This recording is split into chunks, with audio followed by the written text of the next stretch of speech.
부처님이 계시는 세상과 부처님이 계시지 않는 세상의 차이가 뭘까요?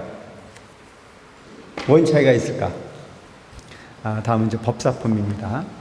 그때 세존께서 야광보살로 인하여 8만 명의 보살에게 이르셨습니다. 야광이여, 너는 이 대중 가운데 한량없는 여러 하늘 사람들과 용왕, 야차, 건달바, 아수라, 가루라, 긴나라, 마후라가와 인비인 및 비구와 비구니, 우바세와 우바이, 성문을 구하는 이와 벽지부를 구하는 이와 불두를 구하는 이를 볼진저 보느냐. 여기선 볼진저라는 자체는 이건 의문형이에요. 보이느냐 이러냐. 이와 같은 중생류 등이 다 부처님 앞에서 묘법 연화경의 한 개성이나 한 구절을 듣고 한 생각이라도 따라 기뻐하는 이에게는 내가 다 수기하리니. 여기 나오죠? 요게 대단히 중요한 부분이에요. 이와 같은 중생들이, 중생류 등이 다 부처님 앞에서 묘법 연화경의 한 개송이나 한 구절을 듣고 생각이라도 따라서 기뻐하는 이에게는 내가 다 수기를 한다 얘기예요. 다 수기를 한다는 얘기는 뭐예요? 부처가 될 수 있도록 인정해 준다 이거예요. 그러니까 여기에서 나온 요 내용으로 인해서 뭐가 나와요? 남녀 호랭기국이 나왔다 그랬잖아요. 나무 묘법 연화경이라고 하는 것만 외워도 뭐가? 수기가 가능하다. 그러니까 수기가 가능하다는 얘기는 뭐예요? 부처가 될 수 있다는 희망을 얘기한 거잖아요. 희망을 가졌다는 얘기잖아요. 하물며 요 구절에만 잡혀가지고 한 구절만 물고 늘어지지 말고 더 깊이 있는 노력과 공부를 한다면 더 달라질 수 있겠죠. 안육따라 삼맥삼보리를 얻으리라. 내가 수기를 하니까 안육따라 삼맥삼보리를 얻는다. 뭐야? 부처가 된다 그런 얘기잖아요. 부처님께서 야광에게 이르셨습니다. 또 열애가 멸도한 후 어떤 사람이 묘법 연화경 한 개송이나 한 구절을 듣고 한 생각이라도 따라 기뻐하는 이에게는 내가 또한 안육따라 삼맥삼보리의 수기를 하느니라.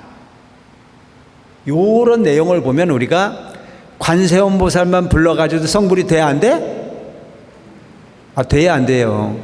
되잖아요. 된다는 걸 지금 도장을 찍어놓고 있잖아. 뭐 복잡하게 안 하는 게 문제지. 문제는 물고 늘어져야 돼. 언제까지? 될 때까지. 그게 제일 깝깝한 게 뭐냐면 수학 시간에 영어책 펴놓고 앉았고 영어 시간에 수학책 펴놓고 앉았는 게 문제야. 한 가지라도 깊이 있게 팔아야 깊이 있게. 구인사 가서 관세음보살을 못 부르는 사람이 어디 가서 뭘 할 수 있겠어요? 가장 쉬운 걸 가르치는데도 못 하는데요. 그러니까 온 부분을 동네를 쫓아다니면서 뭐 경전을 공부한다라면 이쪽 갔다 저쪽 갔다 그 경전 하나를 제대로 이해하지도 못하면서 여기서 보면 딱 간단해.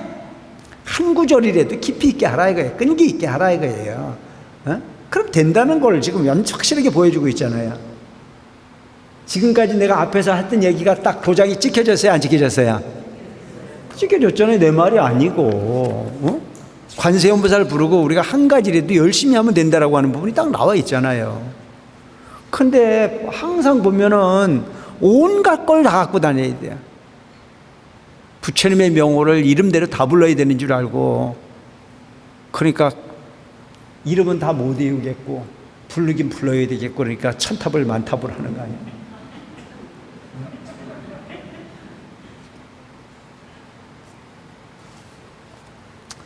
또 어떤 사람이 묘법 연화강의 한 구절이라도 통달해지며, 이제 여기 그 오중법사가 나오겠죠. 통달해지며 수지, 독, 송, 해설하고 베꼈으며 이 경건을 공경하기를 부처님과 같이 하여 갖가지 꽃과 향과 영락이며 말향, 도향, 소향, 증계, 당번, 의복, 기약으로 공양하고 또 합장하고 공경한다면 야광이여 알지어다.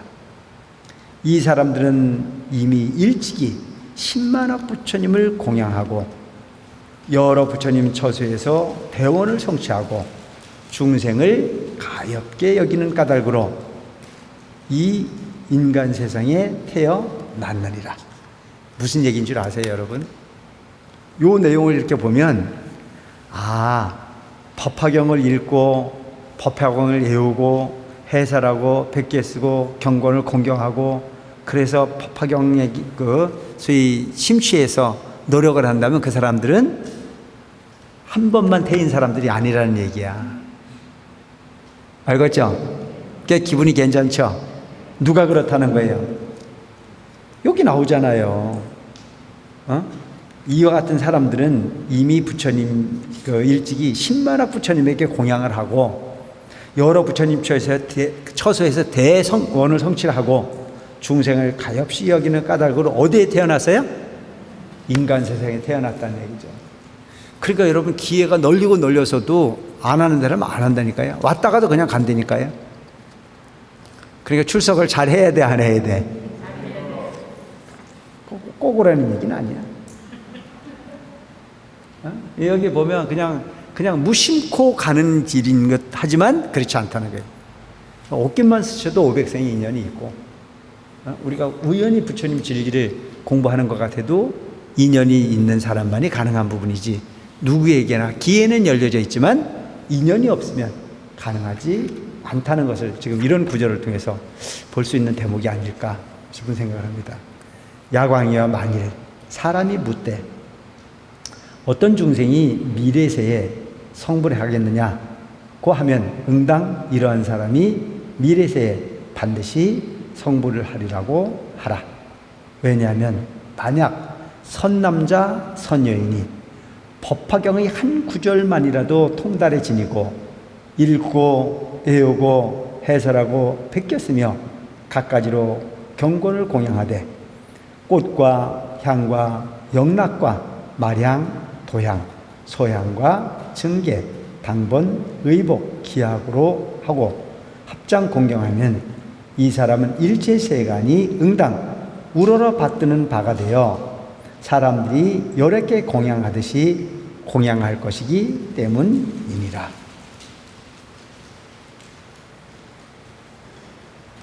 알지어다 사람은 대보살이니 알지어다 이 사람은 대보살이니 안육따라 삼맥삼보리를 성취하느리라. 그래 여러분 이 내용을 보면 우리가 법화경 공부를 해야 돼요, 안 해야 돼요? 해야 되는 거잖아요. 이렇게 좋은 경전이란 말이죠. 여기서 얘기하고 있는 부분은 법화경을 처음부터 끝까지 다 완벽하게 깨지 않아도 돼. 한 구절만이라도.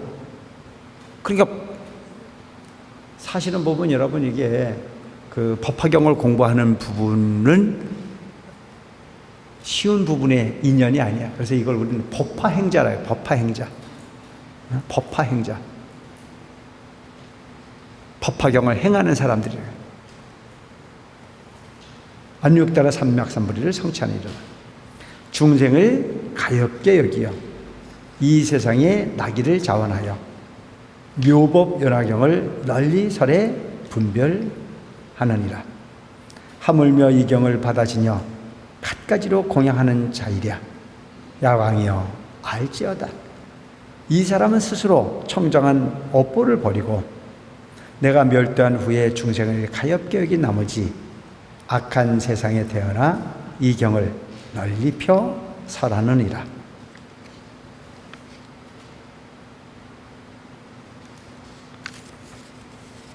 만약 어떤 선남자, 선여인이 내가 멸도한 후에 은밀히 한 사람을 위하여 법화경의 한 구절이라도 능히 조금스럽게나마도 설해준다면 알지어다 이 사람은 곧 열애의 사도이니라. 열애의 사도로서 열애가 보낸 바이며 열애의 일을 행함이니 하물며 대중 가운데에서 널리 이 사람을 위해 사람이니라. 여기서 여기서는 열애의 사도라는 자체는 부처님의 심부름꾼이라는 얘기죠. 부처님의 심부름꾼.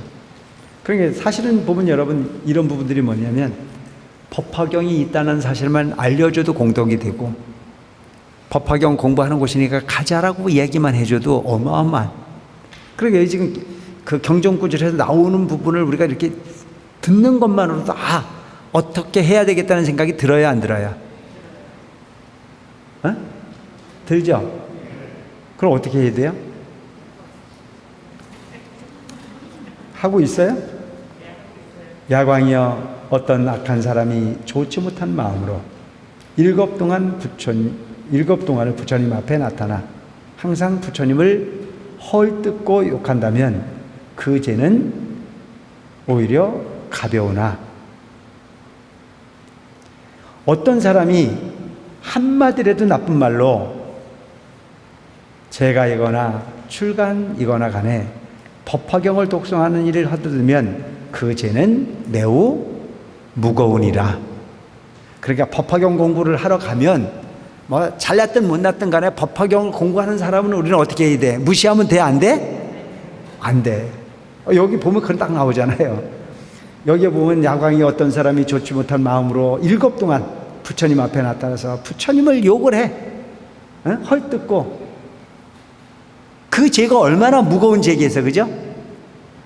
부처님을 욕을 했으니까. 그런데 그 죄는 법화경을 공부하는 사람이 단 한마디라도 나쁜 말로 재가이거나 출거이거나 간에 법화경을 독송하는 일을 헐뜯으면 그 죄는 매우 무겁다 이거예요. 여러분들도 이제 그렇게 얘기를 하라고 집에 가가지고 내가 법화경 공부하러 갈 때는 입 꾹 다물라. 누구를 위해서? 네 자신을 위해서. 그래서 그 실록에 나오는 그 드라마 중에 그 입 다물라. 이게 거기다. 그래 참 보면 이 법화경 얼마나 어마어마한 말씀이면 이런. 근데 우리가 흔히 보면 그럴 수 있는 이유가 있잖아요, 그죠? 부처님이 여러 가지 장르가 있지만 이 법화경 장르에 들어오면 참 기가 막힌 말씀을 하세요. 뭐야? 네가 부처다. 네가 부처다. 부처가 될 사람에게 부처가 된다. 일체 중생 시류불성. 중생이라고 이름되어진 모든 존재에게 불성이 있음을 확인시켜주는 아주 그냥 기가 막힌 경전이 이 법화경이잖아요. 그러니까 거기에 있어서 여기서 보면은 공부를 잘하거나 못하거나 뭐 신심이 두텁거나 안 두텁거나 어쨌든 법화경이라고 하는 부분이 경전의 장르에 마음을 내는 것 자체는 이미 선택되어진 분들이다. 그들을 우습게 보지 말아요. 그들을 업신여기거나 법화경 책을 끼고 절에를 가는데 거기에 대해서 영감이 뭐라 그래요? 법화경을 그냥 뭐 이렇게 얘기하면 안 된단 말이에요. 거기다 대고 이제 법화경 공부하러 가려고 그러는데 절에 가면 밥이냐 아니라 떡이 나오냐 그러면 안 돼. 야광이여 이 법화경을 독송하는 사람이 있거든. 알지어다. 이 사람은 부처님의 장엄으로서 자신을 장엄하며 여러께서 어깨에 메신 바가 된 사람이니 그가 가는 곳마다 응당 따라가서 회할지니라.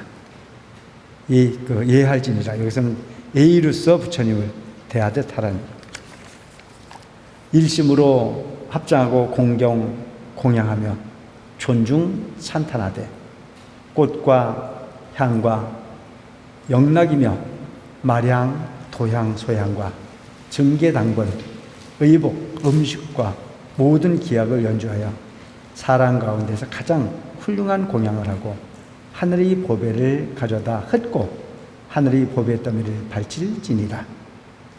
왜냐하면 이 사람이 환희하여 법을 설할 때 잠깐 듣는 것만으로라도 구경의 안육다라 삼맥 삼보리를 얻기 때문이니라. 그러니까 법화경은 꼭 부처님을 통해서만 안 들어도 관계없다는 얘기예요. 누구를 통해서 듣든지 간에 그 법화경을 설하는 부분은 제불이 호법신장이 옹호를 하고 그런 부분으로 인연해서 안육다라 삼맥 삼보리를 반드시 얻을 수 있다. 그러니까 이게 얼마나 거룩한 부처님 가르침을 완전히 실행하는 그런 부분이 장르가 법화경이다. 그때 세존께서 이 뜻을 거듭 펴시고자 계승으로 말씀하셨습니다. 만일 불도에 머물러 자연지를 성취하고 싶거든.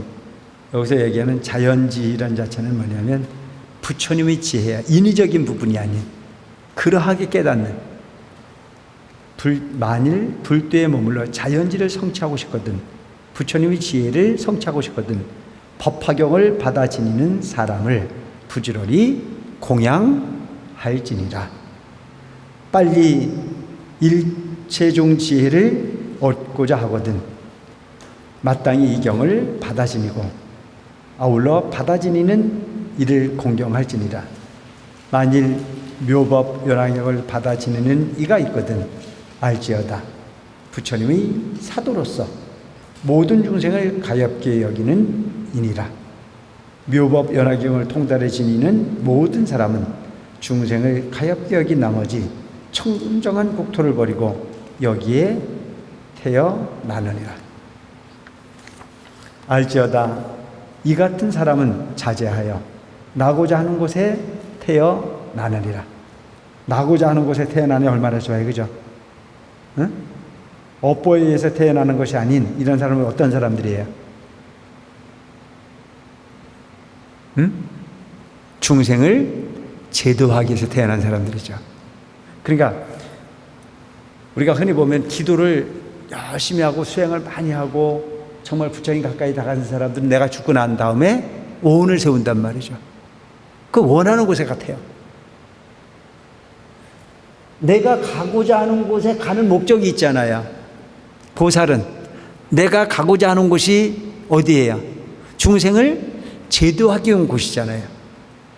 근데 이제 그 내 의지와 관계없이 업장에 의해서 가태이는 곳은 어떤 곳이에요? 자유롭지 못하는 곳이죠. 내 의지와 관계없이 업으로 갔어였으니까. 그리고 여러분 흔히 보면 이제 제가 옛날에도 얘기를 했습니다만은 어떤 큰 스님들이 돌아가시면 열반 개송 중에 그런 내용이 나와요. 나는 죽어서 지옥을 가리라. 그리고 어떤 종교를 하는 사람들이 거봐라, 거기는 그 큰 스님이 사람이 솔직해가지고 불교 믿어갖고 지옥 간다고 했잖아. 이렇게 얘기를 하는 사람들이 정말 무식한 사람들이죠. 업을 따라서 가는 지옥은 고통을 받으러 가지만 수행이 깊어져서 깨달음을 영역에 계시는 분들이 지옥을 가는 것은 지옥의 중생을 구제하러 가는 거잖아요. 뭔 얘기인지 알겠죠? 그러니까 보살이 됐다는 얘기잖아요. 열반개송에 나는 죽어서 내가 지옥을 가리라. 지옥에 벌 받으러 가는 것이 아니고 뭐 하러 가는 거예요? 자비로서 그들을 구제하러 가는 거잖아요. 같아요, 달라요? 다르죠. 목적이. 근데 그거를, 그 어마어마한 법문을 이미 그분은 열반 속에서 뭐를 보는 거예요? 나는 보살이 됐다는 걸 자임하는 거 아니에요? 그 어마어마한 법문을 엎어가가지고 거봐라, 거기 다니니까 지옥 간다더라. 응? 그거를 그렇게 얘기하면 안 돼요. 그 깊이를 알아야 되는 거죠. 그래서 여기서 태어나고자 하는 곳에 태어나느니라. 보살행을 할 수 있는 그 근기에, 성숙한 근기의 주인공이 됐다는 얘기잖아요. 이 악한 세상에서 널리 이 없는 법을 설함이니 하늘꽃과 향과 보배와 의복과 천생은 묘한 법의 더미로 설하는 이에게 공양할지니라. 내가 멸도한 후 악한 세상에서 이 경을 지니는 이에게는 합장하고 예배 공경하되 세존께 공양하듯 하리라. 응? 내가 부처님께서 멸도한 후에 법화경을 설하는 이가 있거든. 그를 누구 대하듯 하라고요? 부처님 대하듯 하라 이거예요. 세존에게 공양하듯 그에게 공양을 하라. 그러니까 이 법화경이라는 경전이 얼마나 큰 경전이면 부처님을 대신한단 말이죠.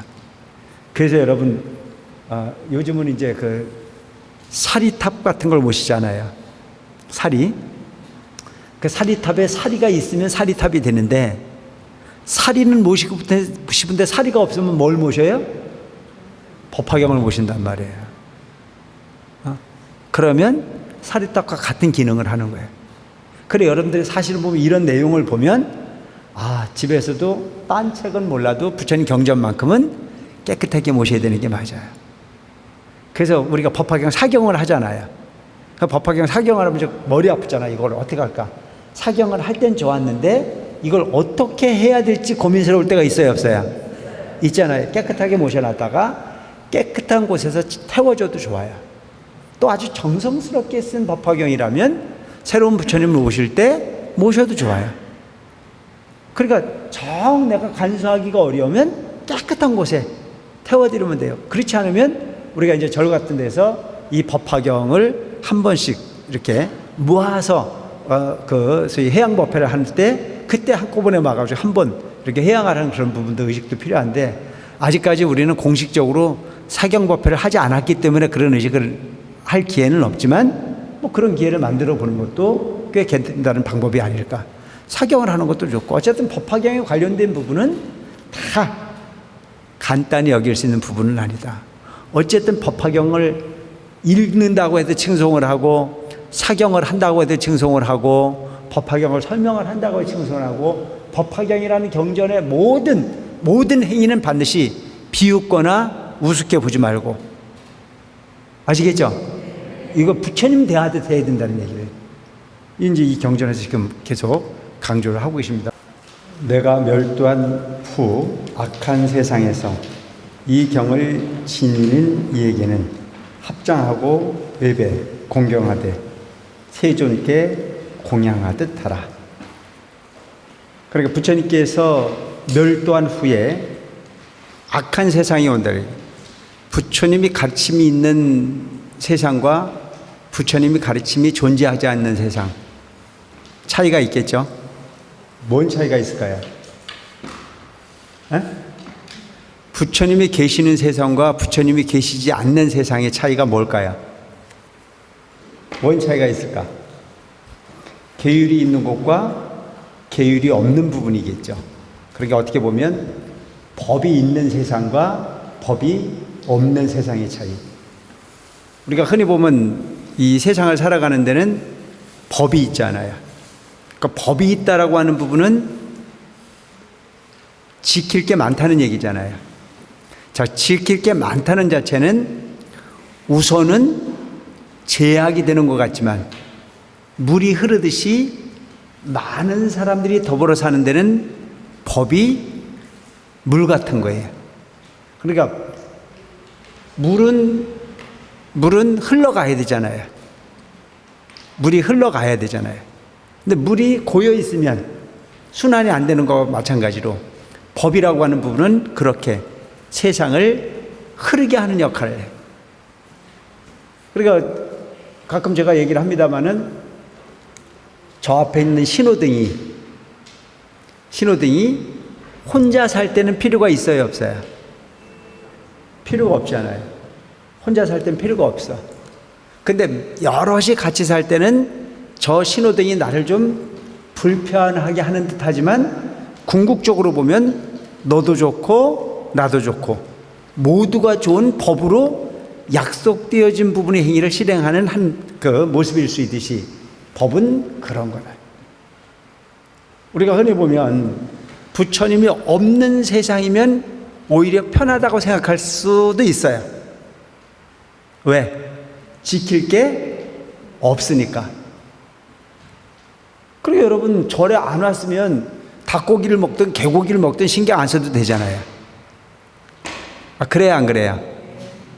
근데 절에를 왔기 때문에 해야 될 것과 하지 말아야 될 부분이 많잖아요. 그래서 몰랐으면 자유로울 듯 하지만 그 자유라고 하는 부분은 나의 생명까지도 위협될 수밖에 없는 위험에 노출된다는 사실도 알고 갈 필요가 있죠. 우리가 왜 하지 말아야 되는 부분이 부처님 계율이 필요할까? 해서 득이 되는 부분이라면 하라고 말씀하셨겠죠. 해서 득이 되지 않는 부분이기 때문에 이것은 하지 말라고 말씀을 하셨는데도 가끔 보면 그것이 불편하게 여겨질 때도 때로는 있지만 그것은 멀리 보지 못하는 근시안적 사고를 하기 때문에 그런 사고를 하지, 멀리 와서 진리의 눈으로 봤을 때는 그것은 나의 영원한 이익을 위한 가르침이다. 그러니까 부처님이 없는 세상은 악한 세상이 될 수밖에 없는 거예요. 왜? 계율이 없고 부처님 가르침이 없으니까. 그래서 이 세상에 부처님께서 다녀서 가신 후에 멸도, 부처님께서 계시지 않은 멸도한 후에 악한 세상에서 그때도 뭐가 남아있어요? 이 경전은 남아있다 이거죠. 뭐가? 법화경이라고 하는 경전이 남아있어서 이 경전을 지니는 이에게는 합장하고 공경하되 세존께 공양하듯 하라. 부처님을 본 듯 하라. 이 경이 얼마나 가치가 있으면, 그러니까 법화경이라는 경전의 이치가 어느 정도인지 여러분들 충분히 좀 감을 잡을 수 있을 거라고 생각합니다. 좋은 찬과 맛난 음식 및 갖가지의 의복으로 이 불자에게 공양해 잠깐이라도 법문을 듣기를 바랄지니라. 법화경을 설하는 사람이 있거든. 그 사람에게 좋은 반찬과 맛난 음식 및 갖가지 의복으로서 이 불자에게 공양해서 잠깐이라도 법문 듣기를 바란다. 그러니까 법화경 듣기가 그만큼 귀한 거라는 얘기죠. 맛있는 것도 사주고 옷도 사주고 뭐 그렇게 해서라도 법문을 들어라. 근데 뭐 그건 안 하고 그냥 오라고 그래도 와야 안 와요? 그러니까 이게 문제가 뭐냐면 매일 같이, 내가 볼 때는 이 법화경이 시작할 때부터 지금까지 계속 이 법화경의 이치가 계속 나오고 있어요. 그러면 갈수록 신심이 더 견고해져야 되고 신심이 더 정장이 되어야 되는데도 불구하고 그렇지 않다는 거죠. 그러니까 이게 참 쉽지 않은 일이라 부처님 가르침을 우리가 가슴에 새기는 것 자체가 그렇게 쉬운 부분이 아니다. 한 번 빠지는 부분이 그만큼 나로 인해서는 크나큰 손실이라는 생각을 하면 뭔가 약작 같은 생각도 들 텐데, 그거 그때도 했고 지금도 했고 또 다음도 기회가 무궁무진하게 많아 라고 한 생각을 하면 그걸 맨날 덮어놓고 갈 수밖에 없는 상황이 벌어진다. 하지만 여러분 잘 생각해 보면 뭐 그게 그렇게 쉬운 건 아니야. 이게 그 한 부분도 빼놓지 않고 이걸 끝까지 잘 가져가는 부분 절대 그렇게 간단하고 쉬운 부분은 아니다. 만약 후세에서 이 경을 받아지니는 이 있다면 내가 그를 인간에 보내서 열의 일을 행하게 함이리라. 여러분 이게 요 대목을 한번 보세요. 만약에 부처님께서 멸도한 후에 후세에 이 경을 받아지는 일이 있다면 내가 그를 인간으로 보내서, 인간으로 보내는 부분이 본인 스스로가 온 것이 아니고 부처님께서 인간으로 만들어서 보냈다는 얘기잖아요. 그리고 열의 일을 행하게 함이니라.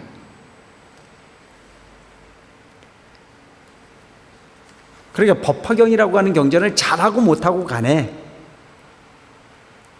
마음을 일으키고 공부를 수지 독송을 하고 뭐 이해를 하려고 애쓰고 하는 부분들은 우연이 아닌 듯 부처님의 사자로 보내졌다 이거예요.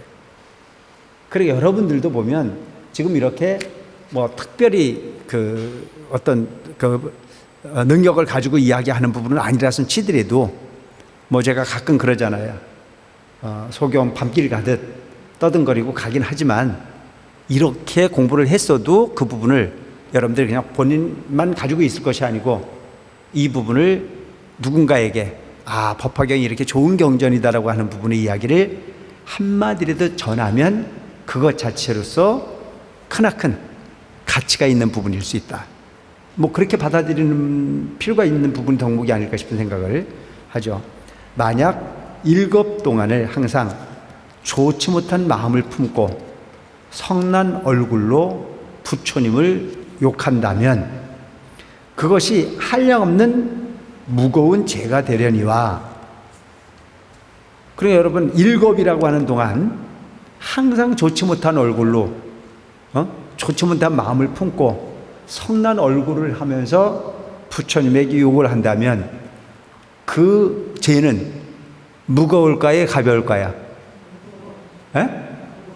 부처님한테 한마디만 불경스러운 언어를 구사하거나 마음을 품어도 그 죄를 씻을 수 없을 건데, 여기서 보면 일겁 동안, 일겁이라고 하는 건 여러 번 설명을 드렸잖아요.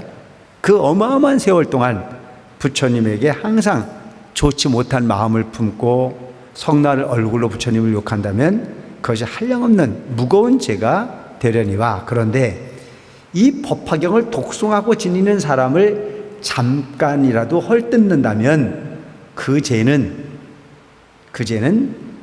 저것보다 더하다 이거예요. 뭐 한 것보다 부처님을 일곱 동안 욕하고 인상을 쓰고 부처님을 향해서 불경스러운 짓을 한 것과 법화경을 독송하고 지니는 사람을 잠깐 동안 비웃는 죄나 그 무게가 오히려 법화경을 공부하거나 지니고 있는 사람을 욕하는 것이 크다. 왜 그랬을까요? 이거 좀 궁금하지 않아요? 왜 그럴까? 부처님에게 그 불순한 짓을 하는 것이 더 크지. 뭐 부처님 경전이라고 하는 부분을 가지고 이렇게 뭐 큰 비중을 둬야 될 이유가 뭘까? 안 궁금해요? 궁금하면 궁금하다 그래야 말을 해줄 거 아니에요. 부처님께서 이 사바사역에 오신 참된 뜻이 이 경전을 위해서 왔기 때문에, 이게 부처님이 가르침의 핵심이니까 일체 중생이 실불성이라 부처라고 하는 사실을 가르치는, 도사를 위한 법이요, 부처가 되게 하는 법이요, 깨달음을 얻게 하는 법이요, 안육다라 삼백삼불이를 얻게 하는 법이니까.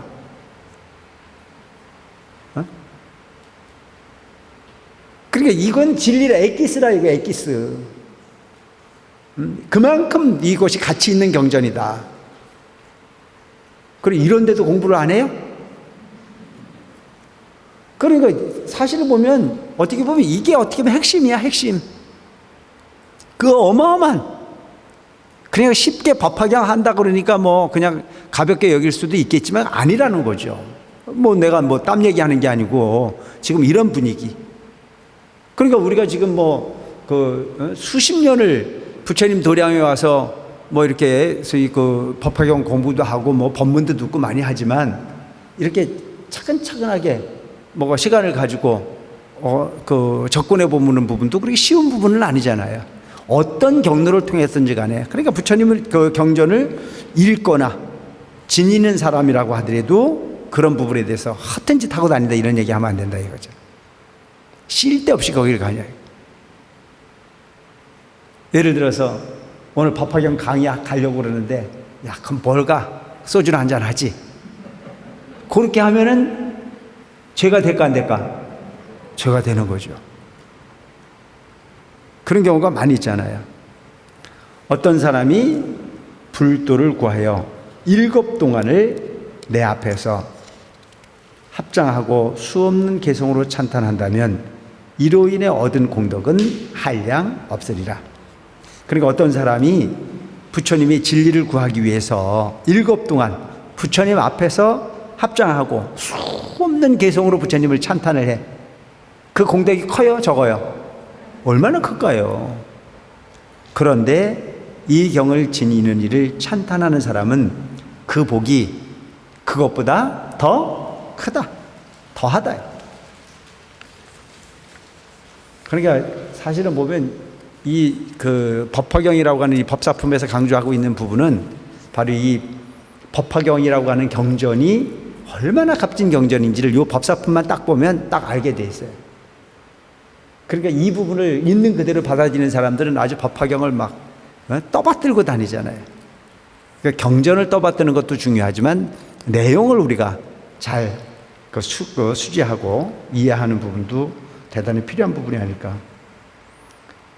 80억 법을 가장 묘한 색과 음성과 향과 맛과 감촉으로 이 경을 지닌 사람을 공양하여 이같이 공양하고 잠깐이라도 법문 듣게 된다면 응당 스스로 기뻐하고 경하하되 나는 지금 큰 이익을 얻었다고 하라.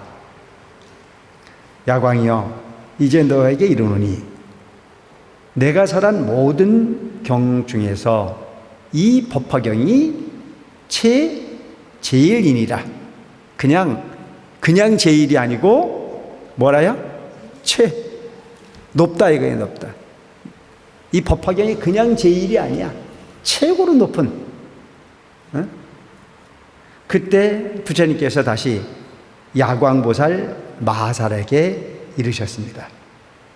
내가 설한 경전이 한량없어 천만억이니 이미 설한 것과 지금 설하는 것과 앞으로 설할 것들 그 중에서 이 법화경이 가장 믿기 어렵고 알기 어렵느니라. 법화경이라는 경전이 지금까지 부처님께서 설하신 경전이나 또 앞으로 설해야 될 무궁무진한 부처님이 경전이 있는데 그 경전들 중에서 법화경이 믿기가 가장 어렵다는 얘기예요. 알기도 어렵고. 왜 그럴 거예요? 왜? 어리석은 중생 나보고 부처가 된다고 하니까. 우리 스스로가 우리는 아니라고 하는 부분의 병에 걸려 있어요. 네 거라고 주는데도 아니라고 하잖아. 앞에서 계속 비유가 거듭됐잖아요. 응? 궁자와 장자의 비유, 소위 말하는 그 수많은 화택의 비유, 뭐 다양한 비유를 통해서 궁극에는 너가 부처라고 하는 사실을, 너가 불성의 존재라는 사실을 끊임없이 이야기를 하고 왔지만 우린 지금 이 순간도 그 부분이 법화경에 나타난 그 궁자나 법화경에 나오는 그 장자의 이야기지 내 얘기는 아닐 거야 라고 생각하는 사람이 있을까요, 없을까요? 솔직하자고. 그게 문제라니까. 그게 여기서 계속 강조하는 게 너가 부처라고 하는 얘기를 하는데도 우리는 귀를 틀어막고 그렇다 안 그렇대? 안 그렇대. 나하고 전혀 관련 없는 얘기라 이게. 소설책을 보듯이.